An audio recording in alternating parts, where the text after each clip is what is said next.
Por microorganismos piógenos. Aquí ya estamos hablando de piógenos, ¿ya? Que provoca reacción inflamatoria, supuración y destrucción articular. Es algo semejante, como hemos hablado, pero con afección de la articulación. Es más frecuente que la osteomielitis, es más frecuente en lactantes y en niños menores de 3 años. En los varones la frecuencia es de 2 a 1. En los recién nacidos y en los inmunocomprometidos o inmunodeprimidos puede ser poliarticular, o sea, varias articulaciones pueden estar afectadas en el 10% de los casos. Y eso, cuando ustedes hagan una rotación por neonatología, lo pueden ver a veces. No solamente el niñito viene con una articulación afectada, sino que vienen 2 o 3 articulaciones afectadas. El estafilococo aureus, nuevamente, miren que es un calco de la clase anterior, 75-80%. Más frecuente en la rodilla, ojo, en la rodilla, tobillo y cadera, pero en su totalidad, ¿no? Si hablamos de todos los casos, pero en niños, miren, hay que hacer la diferenciación clara. En niños pequeños y en recién nacidos, la cadera es lo más frecuente, no confundir esto. En total, en la totalidad es más frecuente rodillas. ¿Cuál es más frecuente? Las artritis es más frecuente rodilla. Pero si la pregunta viene y me dice, en los niños menores pequeños y recién nacidos, ¿cuál es el lugar más frecuente? La cadera. En los adultos, como hemos dicho, las rodillas. La afección gonocócica en mujeres, 3 a 1. Cómo se invierte acá, porque la gonorrea en el varón es fácilmente detectable porque, bueno, produce una secreción importante, ¿no? Unas molestias increíbles. Pero en las mujercitas la gonorrea da sintomatologías muchas veces bizarras. A veces hay molestias, a veces no. Entonces se puede pasar por alto. Por eso es que el germen aprovecha esta situación, que no la pueden reconocer ni tratar y puede contaminar las articulaciones.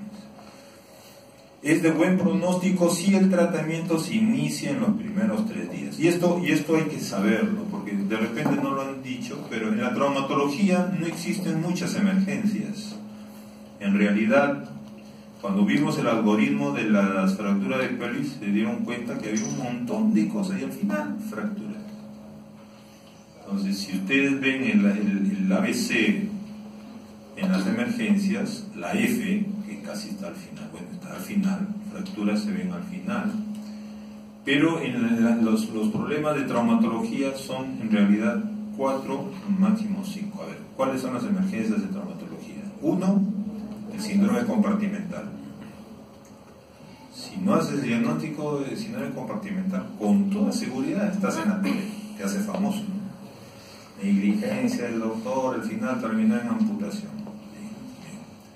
O en una secuela, a veces no termina en amputación y queda en la enfermedad de Polman, que es una enfermedad muy limitante, ¿no? Otra es las fracturas expuestas, ¿no? Las fracturas expuestas también es una emergencia.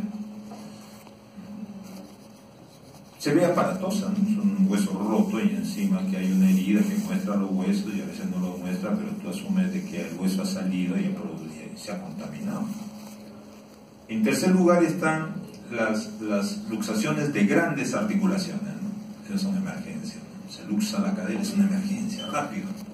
Hay que entrar a reducir. A veces hay fracturas con luxaciones y aparentemente suena peor la fractura, pero no, lo que tenemos que entrar es a reducir la luxación. Porque el cartílago se daña al estar fuera de la articulación, tiene un daño severo, puede haber problemas también de tipo vascular. Por decir, a ver, si yo te hago una pregunta y te digo, ¿cuál de las luxaciones es más seria, la de cadera o la de rodilla? Punto al que contesta. O la de hombro. Todas son importantes, ¿no? Pero ¿a cuál tendría más miedo? Ah, cadera. Rodilla por acá. Hombro. ¿De cadera por qué? Porque es una articulación grande, ¿no? ¿Y rodilla por qué? ¿Ah? A la arteria. Claro. Y Esa es la respuesta. La rodilla, en la parte posterior está la poplitea. Si no solucionas un problema de rodilla, esa extremidad se va a necrosar. Y algunas veces en la luxación de rodilla el paciente viene y dice: doctor, se me zafó la rodilla. Pero hablando de luxación pura de rodilla, porque a veces el paciente dice: se me zafó la rodilla y fue luxación de rótula, que es otra cosa, ¿no? Está ahí en la zona de la rodilla, pero la luxación de rótula es más inocua. No es que no le demos el valor, sino que es más simple, más pequeña, entre comillas, comparado con las otras luxaciones. Pero la luxación de rodilla, o sea, la rodilla es la articulación entre el fémur y la tibia. Inmediatamente atrás está la arteria poplitea. Si se ha luxado, significa que la arteria, una de dos, o se ha estirado totalmente, lo cual puede llevar a una ruptura de la íntima, aún sin romperse totalmente, y eso va a producir, por la íntima, cae como si fuera un velo dentro del tubo y se obstruye por sí sola. Y la extremidad entra en isquemia. Eso tienes que solucionarlo, porque hay pacientes que llevan, y les iba a contar eso, hay pacientes que llegan y me dicen: doctor, se me luxó la rodilla, y ahí en la cancha de fulbito me jalaron y me pusieron en su sitio. No hay problema, ya le pongo un yeso, véngase en una semana. Graso error. Luxación de rodilla, señor, usted se queda acá hospitalizado, que tengo que observar por el pulso, no vaya a ser de que el pulso vaya a cambiar. Entonces tengo que observarlo, porque puede haber esa posibilidad. Y después, como digo, me hago famoso, todo el mundo no me reconoce. Pérez, no, sí, oye, que tuvo que amputar la pierna. Es cuidado, ojo, con todas las articulaciones pueden tener potencialmente riesgo vascular. ¿En cuáles no hay riesgo vascular? Generalmente en las articulaciones que son muy rellenitas, si les digo ese término. ¿Cuáles son las articulaciones rellenitas? La cadera y el hombro. El codo, si se luxa, puede producir lesiones también. Acuérdense que la arteria humeral pasa por delante del codo. Si hay una luxación anterior, puede rasgar también la arteria. Si hay una luxación posterior, puede quedar atrapada la arteria en la luxación y producir isquemia. Las luxaciones de la muñeca también, porque si se dan cuenta, las articulaciones es donde menos tejido hay, ¿no? Encuentro mi antebrazo, es tengo más chanchito, en cambio la articulación de la muñeca no. Los nuditos son más, en cambio en la parte del centro tengo aún partes blandas, ¿no? Entonces cualquier luxación puede producirte lesión de tipo vascular, pero la que más temor le tenemos es a la luxación de la rodilla. Entonces esa vendría a ser la tercera emergencia. Y la cuarta emergencia importante es la artritis séptica. Porque si la artritis séptica no la diagnostico, ustedes van a ver al final unos videos de chicos en los cuales tuvieron la artritis séptica diagnosticada tardíamente. Y vamos a ver las secuelas que han tenido estos chicos. Entonces, dentro de las emergencias que tenemos en la traumatología, la artritis séptica, es importante conocerla y tratarla. Miren lo que dice claramente acá abajo. Es de buen pronóstico si el tratamiento se inicia en los primeros 3 días. Vamos a ver. ¿En quiénes nos pueden dar? Bueno, parecido como en la osteomielitis, ¿no? Las osteomielitis medias, aquellos que tienen catéter, meningitis, puede producir también por una faringitis, amigdalitis, etc. Y en algunos casos, osteomielitis adyacente. Nuevamente repetimos, para los que se han olvidado, en los niños menores de 18 meses, la artritis séptica acompaña con frecuencia a la osteomielitis, debido a que la circulación metafisiaria que atraviesa el disco de crecimiento, o en niños mayores la metáfisis intraarticular, permitiendo la extensión del proceso. En este caso, está al revés. Primero se produjo la infección de la articulación, pero como la articulación hay algunas articulaciones que llegan a la zona metafisiaria, la puse, que no puede escapar porque la cápsula es bastante rígida, es penetrada por los gérmenes, y el germen se mete en el hueso y justo se mete en esta zona metafisiaria y la afecta, produciéndose también artromielitis. En este caso el camino ha sido inverso. De la articulación ha comprometido el hueso. Y en el caso que hablábamos en la clase previa, hablábamos de que el hueso primero y después la articulación. En todo caso se llama igual, artromielitis. Este es el causante, miren, este es un huesito que tiene una zona epifisiaria articular, pero en la zona metafisiaria también es articular. El germen está en toda la cavidad articular en la artritis séptica y esta se mete y produce una infección. O al revés, el absceso perióstico drena hacia la articulación o puede drenar hacia la epífisis y llegar hasta la articulación. Entonces se produce infecciones. ¿Pero en qué? ¿En qué casos? Estas son las metáfisis interarticulares. Ojo que puede ser pregunta. Las metáfisis interarticulares son la proximal del húmero, la proximal del radio, la proximal del fémur y la distal de la tibia. Bueno, ha habido un problema por vía hematógena, llega hasta la articulación y la infecta. Puede haber artritis séptica por inoculaciones también. Hago una punción de la articulación sin la asepsia adecuada. Yo he visto que en otras especialidades vamos a infiltrarlo, listo, hacen una pequeña, un poquito de alcohol y ¡pum!, meten la aguja a la articulación. Nosotros no, el traumatólogo, si te das cuenta, cuando hace una infiltración es aparatoso, ¿no?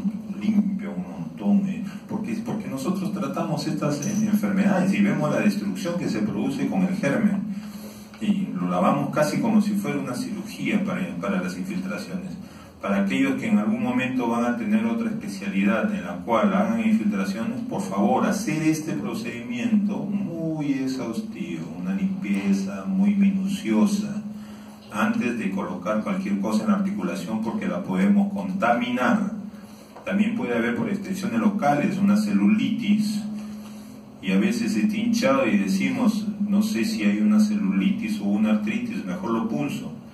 Y no ha habido artritis, pero yo los gérmenes que están en el celular los estoy metiendo a la articulación, ojo con eso. Y en otros casos, nuevamente, en menores de 18 meses, la invasión de la epífisis, ¿no?, que puede producir una artritis séptica. Aquí tenemos la presencia de bacterias en la articulación, hay una respuesta inflamatoria. ¿Qué significa? Que hay un edema, hay un aumento del líquido articular, esto aumenta el crecimiento bacteriano, pero el organismo se da cuenta y dice, oye, hay bacterias en la articulación, vamos a mandar a nuestras defensas. Van los glóbulos blancos, y los glóbulos blancos han aprendido mucho de los japoneses y se hacen su harakiri para matar a los gérmenes, ¿no? Mueren y al matarse, al liberar sus proteínas, sus enzimas proteolíticas, con la intención de que estas enzimas destruyan a los gérmenes, y muchas veces lo hacen, ¿no? Pero el problema es que estas enzimas no solo dañan a los gérmenes, sino dañan al cartílago. Entonces nuestras propias defensas hacen un daño, más el aumento del líquido que hay a nivel de la cápsula. Tenemos dos causas de por qué se produce la destrucción del cartílago articular. Ojo con eso, miren, el edema produce aumento del líquido intraarticular y esto destruye el cartílago. La liberación de las enzimas proteolíticas también destruyen el cartílago. Esto es lo que ocurre. Aquí se ve el cartílago bien, aquí se ve ya destruido y aquí se ve la destrucción total de la articulación. ¿Por qué se produce artritis séptica? Se puede producir por situaciones, como ya hemos dicho, 4 situaciones principales: disminución de las defensas del huésped, como enfermedades neoplásicas en neonatos, ancianidad y el alcoholismo; enfermedades crónicas, diabetes, cirrosis, insuficiencia renal y en pacientes tratados con inmunosupresores; en penetración directa, sea por procedimientos, por cirugías artroscópicas o por heridas cortantes o punzocortantes; en enfermedades articulares previas también, tipo la artritis reumatoide, artrosis; y en los traumas articulares. Los causales, ya hemos dicho que en el adulto principalmente la rodilla, en el 40-50% de los casos; en cadera, en el segundo lugar; tobillo, codo, hombro, muñeca. Este es un calco de la anterior clase. Si se dan cuenta, el estafilococo aureus está presente en todos los grupos etarios, y este es el germen que debemos siempre atacar primero cuando no tenemos el cultivo. Puede haber cándida también, ya sabemos por qué. El hemófilos influenza entre los 2 meses y 5 años, y la Neisseria gonorrea también en niños, principalmente mayores de 12, 13 años ya en la adolescencia. Esto es el diagnóstico, depende del cuadro clínico, de las pruebas de laboratorio, del diagnóstico por imagen y de la artrocentesis, que es definitivamente diagnóstica, ¿no? En el cuadro clínico puedo tener manifestaciones sistémicas. Mientras más pequeño es el niño, más manifestaciones sistémicas tengo y manifestaciones locales. Ya cuando los niñitos o en adultos. La prueba de laboratorio, como vamos a ver, vamos a revisarla. Las pruebas de imagen, vamos a ver si nos ayudan. Pero la artrocentesis nos da casi la positividad del diagnóstico en todos.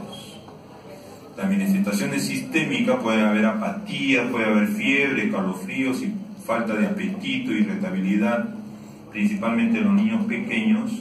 Las manifestaciones locales, producto del proceso inflamatorio, ¿no? Eritema, dolor, calor, tumefacción. Va a haber limitación del movimiento. El paciente, como se está afecta la articulación, puede entrar en posiciones antálgicas. ¿Cuáles son estas posiciones antálgicas? Estas posiciones que están acá: la cadera en flexión, abducción y rotación externa. La rodilla en flexión de 20 a 40 grados, el tobillo equino de 10 a 20 grados y el codo en flexión de 40 a 60 grados. Tengan en cuenta que el codo empieza en 0 grados. Hay gente que dice, no, el codo empieza en 180. No, la extensión del codo no es 180, la extensión del codo es 0 grados. Y de 0 empezamos 10, 20, 30, 40, llegamos a 90 hasta 120.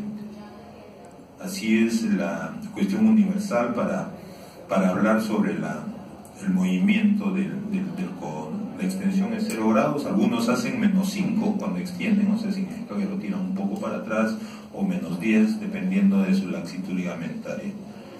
Entonces, el codo a flexión de 40 a 60 grados y se mantiene en esta postura de flexión, porque al flexionar se libera la tensión que hay en la cápsula y el dolor disminuye. Por eso es que adoptan estas posiciones antálgicas, que fue pregunta de examen hace 2 años. Bueno, en el periodo neonatal y en los pequeños chiquitos, en los más chiquitos, las manifestaciones sistémicas predominan. Los adultos mayores son las manifestaciones locales, ¿no? La prueba de laboratorio no son específicas, igual que en la osteomelitis, ¿no? Puede haber leucocitosis, puede estar el recuento normal, la velocidad puede estar elevada, la velocidad de sedimentación, la PCR también, pero no me dice el diagnóstico. El hemocultivo puede ser positivo en 50-60%, y las radiografías tienen una sensibilidad de 90%. Los signos son sucesivos y generalmente cuando hay signos radiográficos es porque ya todo está perdido. Ya no hay vuelta atrás, no tenemos posibilidades de hacer un injerto de cartílago por el momento. El edema periarticular, aumento de la presión en el espacio que produce derrame, en algunos casos se ve luxada la cadera en niñitos pequeños. Este ya es destrucción de la cadera. Destrucción del espacio articular, condrolisis, el espacio se achica como en los pacientes con artrosis, porque como el cartílago, si tú ves una radiografía y ves, dices, el fémur está separado de la tibia. No es que esté separado, sino que ese espacio en la rodilla, está el cartílago, tanto del extremo distal del fémur como del proximal de la tibia, y está el menisco, por eso se nota separado. Pero no es que estén separados, eso está ahí juntito. Pero entonces, ¿qué pasa si yo ya no tengo el cartílago? Veo los huesos más pegaditos. Entonces, por eso es que se dice que hay una disminución del espacio articular cuando ya existe condrolisis, ¿no? El cartílago se ha dañado. Desmineralización ósea, cuando ya hay condrolisis, ya no hay retorno. Irregularidad de contorno articular, destrucción progresiva articular. Los signos radiológicos son tardíos a partir del 14º día, y una vez dañado el cartílago no se regenera. Aquí vemos, ¿no? Este es un niño que tiene un problema en su caderita y se nota ya la disminución del espacio, y miren lo que termina, una artrosis severa, se ha pegado ya una destrucción total de la articulación, con anquilosis, ¿no? Este es en el primer momento, acá ya se ha disminuido a los 4 meses, erosión, y 8 meses solamente ha bastado para que toda la articulación se haya dañado. Una vez que ya tenemos esta imagen, la primerita, ya no hay retorno, por más que hagas lo que hagas. Estos siguientes pasos van a ser sucesivos, o sea, nosotros tenemos que tratar y hacer diagnóstico con las radiografías normales. La ecografía nos ayuda, bueno, nos dice que hay aumento de volumen en las articulaciones muy internas, por decir, en la cadera, ¿no? La cadera muchas veces no la toco, la rodilla sí puedo tocarla, puedo ver que hay signo del témpano, puedo ver hinchazón en la rodilla, es muy cerquita, fácil, con asepsia, meto una aguja, aspiro, si encuentro pus tengo que hacer el tratamiento. La gammagrafía, bueno, nos aumenta el flujo, etcétera, útil en articulaciones profundas, es muy sensible pero poco específica. Generalmente a mis pacientes nunca creo que en ninguno de todos estos años que hago traumatología, que son más de 25 años, nunca hemos tenido la oportunidad, creo, de mandar a gammagrafía. Gammagrafía con tomografía y resonancia, quizá la tomografía y la resonancia ya cuando son crónicos, ya ha producido daño, o sea, ya solamente para ver qué cosa tengo que hacer en el futuro. Pero esto es el diagnóstico, que es simple, ¿no? Es un procedimiento en el cual yo limpio muy adecuadamente la zona donde voy a aspirar y encuentro esta pus, como se ve acá, ¿no? Este es un líquido amarillento. El líquido articular, cuando hay derrame, yo lo encuentro amarillito, citrino, como si fuera orín. Bueno, es lo que más frecuente vemos. La Inca Kola sería muy amarillito, generalmente puede ser de un color amarillo citrino, le dicen, ¿no? Que es el color del derrame articular simple. Cuando hay sangre, puedo asumir de que en la rodilla puede haber lesiones meniscales o ligamentarias, pero en este caso sale crema. Este es pus. Indudablemente hay una infección. Algunas características que hay que recordar: el líquido es turbio, mayor de 50 leucocitos, mayor de 90 neutrófilos, la glucosa menor de 20, las proteínas altas y la formación del coágulo pobre. Algunos criterios diagnósticos: temperatura alta, edema articular, dolor a la movilización, puede haber exposiciones antálgicas, las manifestaciones sistémicas presentes, buena respuesta a terapia a los antibióticos. A veces tenemos la duda y lo que hacemos es darle antibióticos y vemos que mejora el niño. El diagnóstico debe hacerse precozmente para establecer rápidamente el tratamiento y evitar el daño articular. Es muy importante, antes de iniciar el tratamiento, obtener una muestra. ¿Qué hago? Tengo el paciente, lo punzo, eso lo mando a cultivar, y una vez que ya lo he mandado a cultivar, inmediatamente trato. ¿Qué le pondría? ¿Qué antibiótico le daría? A ver. ¿Despertamos a alguien? ¿Qué antibiótico le darías? Oxa, ¿no? Porque es más frecuente, ¿verdad?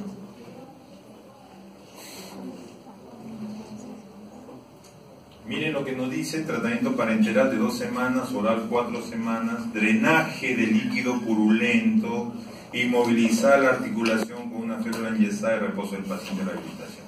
La piedra angular del tratamiento es el drenaje. Ahora, antes se hacían punciones, ahorita vemos el video. Antes lo que hacíamos es lo que vamos a ver en el video. Ahí estoy con mis alumnos, cuando antes hacía guardia en las noches. Hemos ingresado a sala. Con cierta frecuencia entro con mis alumnos, me gusta operar con mis alumnos. Creo que hemos entrado, a veces tenemos suerte, a veces no tenemos suerte. Y ahí voy conociendo. Kerry, por favor, no te duermas. Omar, Seca. Después, ¿cómo se llama? Félix, el gato. Mira, Félix quiere hacer todo, ¿no? No te muevas tanto, déjate, pareces una bailarina, que tranquilo. Pero tuvimos la suerte de que entre los tres hasta ahora, ¿no? Vamos a ver qué nos da. De repente hay algo más para operación. ¿Quieren operar o ya no? Sí, no, es interesante, ¿no? ¿Cómo te lavas? No vayas a contaminar, por el amor de Dios, no contamines. Eso me estresa. El que se contamina es expulsado, así como en el fútbol, caballero. Acá no hay tarjeta amarilla, de frente tarjeta roja. Acá tienes que salir, te contaminaste. Bueno, antes lo que se hacía era la operación que vamos a ver que se llamaba irrigación más drenaje. Y ahora lo que se hace son punciones seriadas, o sea, significa que yo encuentro un paciente y le encuentro pus y lo evacúo. ¿Qué estoy haciendo con esta maniobra? Estoy retirando a todas las enzimas proteolíticas, ¿no? ¿Qué hemos dicho? ¿Cuál es la causa de la destrucción del cartílago? El aumento de la presión a nivel de la articulación. Entonces yo evacúo, disminuye el aumento de presión. Y por otro lado, la destrucción del cartílago no se produce por el germen mismo, se produce porque los glóbulos blancos están eliminando sus enzimas proteolíticas.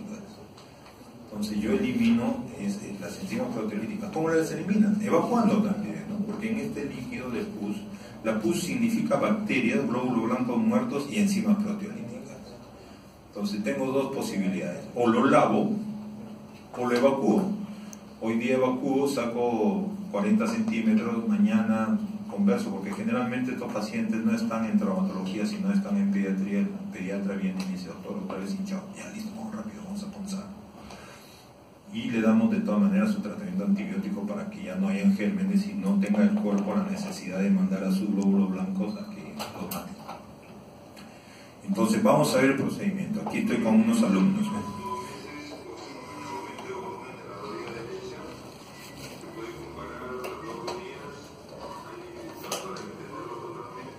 En una posición antálgica, ¿no? Está flexa la rodilla.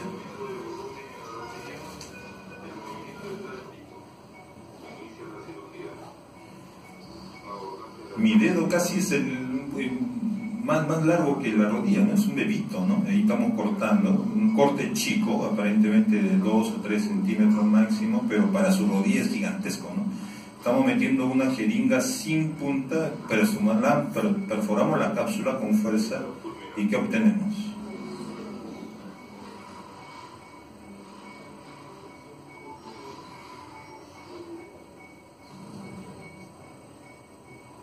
Parece que siente un poquito el niño porque ha aumentado su presión, ¿no? Pero eso es trabajo del anestesiólogo.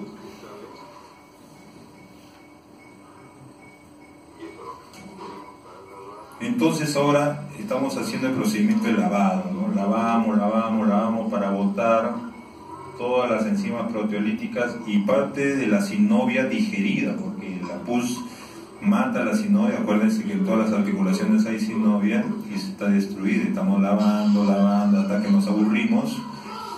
Luego metemos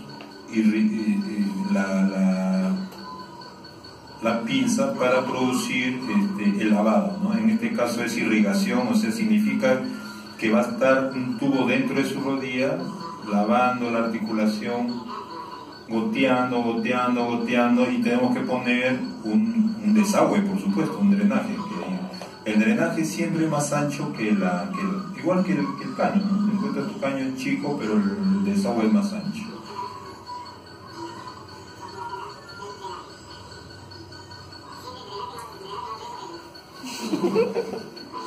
Hemos tenido que poner a velocidad mayor porque si no nos demoramos en la clase, no tenemos mucho tiempo.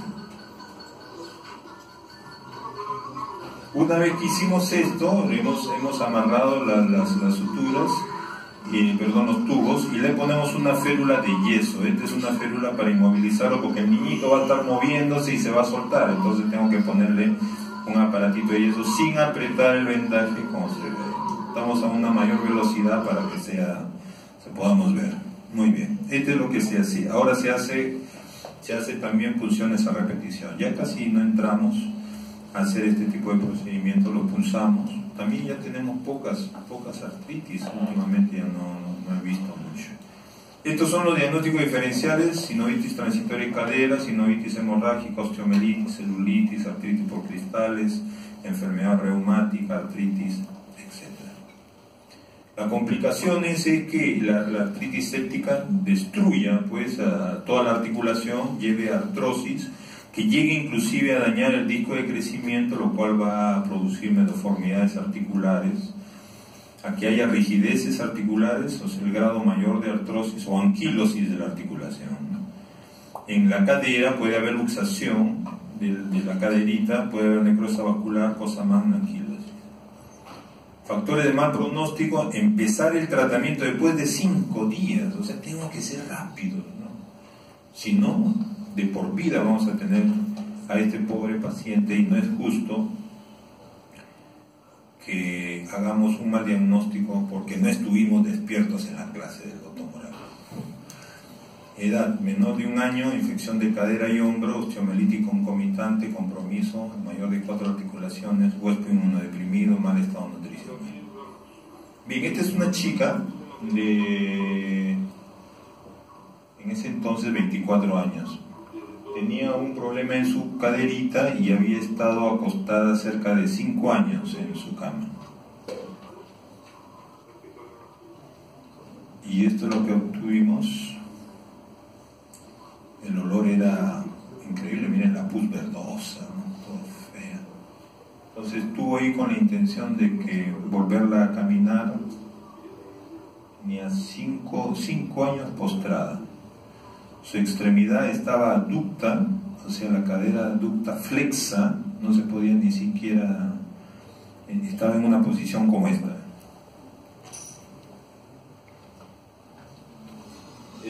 Era imposible caminar de esa manera, ¿no? Entonces se le hizo una fijación de la cadera, le hicimos una sección a nivel de la zona trocantérica, le pusimos un fijador externo. Estas son las imágenes posteriores y esta es la imagen después, ¿no? Ella tiene un acortamiento porque el daño que ha tenido en la fisis le ha impedido que crezca. Le quisimos hacer crecer, pero ya camina, ¿no? Y ahora sigue caminando. Esto fue hace como 10 años. ¿No? La diferencia en la calidad de vida, ¿no? De una chica que estaba postrada por un montón de tiempo a lograr este tratamiento. Probablemente no sea lo ideal, pero se mejoró la calidad de vida. Y esta es otra niña con una jovencita de 15 años con secuela a nivel de su caderita. Como ven, miren cómo ella se pone de pie, ¿no? Está paradita. No es que ella está así detallosamente, no, sino que no puede mover su cadera. Estas son las imágenes en sala de operaciones. Esta maniobra se llama Thomas. Para los que les gusta la semiología, yo flexiono la cadera contralateral y al flexionar esta cadera, esta extremidad debe estar apoyada en la cama. Ustedes pueden hacerse entre ustedes. Y el hecho de que esta cadera se levante significa que tiene una contractura rígida acá. Esta es la actitud de la cadera estando la pelvis acostadita en la cama. No es que la hemos levantado, sino que solo se levanta. La rodilla tampoco la extiende totalmente, ¿no? Miren, está flexa, debería estar hacia acá, ¿no? Esta es una posición. Cadera anquilosada en 70 grados de flexión anterior y rotación interna. Y rodilla extensión menos 10 grados, no llegaba a 0 la rodilla, ¿no? Le faltaba 10 grados para llegar a la posición normal, por eso se pone menos 10, y la flexión de la rodilla llegaba hasta 110, como se ve aquí, ¿no? Más de 90 grados. Entonces vimos el daño que ya tenía en la articulación, no había cartílago, estaba anquilosada realmente. Bajo anestesia, intentamos mover la cadera, no se movía todo en bloque. Entonces teníamos 2 opciones: entrar a la cadera y liberar la cadera y bueno, como no hay cartílago se iba a volver a pegar. O hacer una osteotomía en la parte baja, en la zona trocantérica, como está el esquema acá, de tal manera de que producíamos una consolidación viciosa pero funcional. O sea, el fémur no es así, ¿no? No tiene que estar recto para acá, pero pensamos que esto era lo mejor para ella. Y de todas maneras, la cadera se debe dejar en cierto grado de flexión, porque si está muy extendida, para sentarme después, ¿cómo me siento, ¿no? Es un problema, ¿no? Porque ya no va a haber cadera. ya no voy a tener cadera, sino ya no hay articulación, ya no hay movimiento en la cadera. Y aquí está la colocación de los fijadores externos. A mí me gusta poner fijadores externos. Y aquí la joven ya con su rodilla apoyada, no totalmente, porque siempre se deja un poquito de flexión para que pueda sentarse después. Las extremidades casi del mismo tamaño, quizás 1,5 centímetros de diferencia, pero bastante aceptable. Estos son el preoperatorio, la cadera ya en posoperatorio. Aquí el procedimiento, ¿no? Los clavos en la pelvis, los clavos fijando la nueva ubicación del fémur, la osteotomía que se ha hecho, aquí se nota el corte clarito del fémur. Y continuando con la evolución, se ve ya el principio de formación de callo. Acá ya la consolidación total, ¿no? Aquí ya está pegado todo el hueso en la nueva posición. No se notan los agujeros de los clavos que ha tenido previamente. Y acá la tenemos en el momento en que llega al consultorio, en el primer momento, que es difícil para caminar, ¿no? Y acá después, ¿no? Vacancia, ¿no?